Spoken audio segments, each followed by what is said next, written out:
The Emerald Isle has an ecological problem of apocalyptic proportions.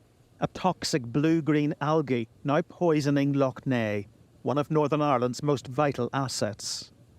So at the minute, David, you're in the middle of a massive algal bloom on Lough Neagh. The lough at the minute, I would say, is in a state of emergency, and we're in a state of emergency in a way too in Northern Ireland, because we don't have a government, we don't have an environment minister, we don't have anyone on Lough to come out and see what's happening.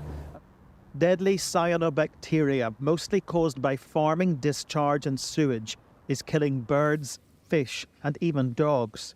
Gary McErlane's family has fished these waters for generations.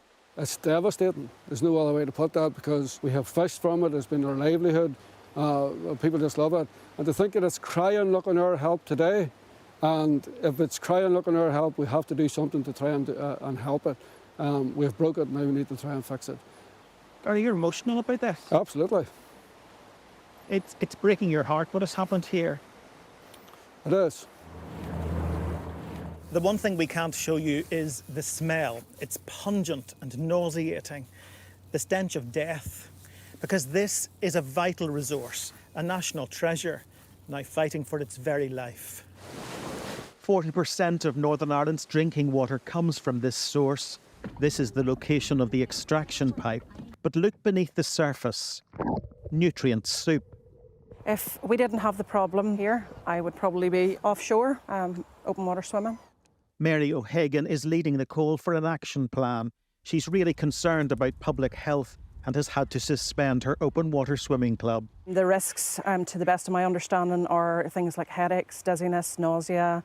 Long-term aspects, you can have things like liver damage, neurological damage. So it is not stuff to be played about with. It's catastrophic for leisure and tourism. Initially I was very angry because to me this is a completely avoidable set of circumstances. And it isn't easy for those who make their living from it to find safer stretches of water now.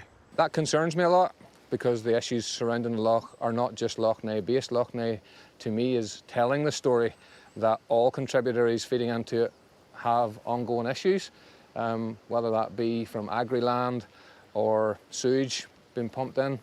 Climate change and invasive zebra mussels are factors, but humans are mostly to blame. A combination of pollution without penalty and political failure for decades. David Blevins, Sky News on Lough Neagh.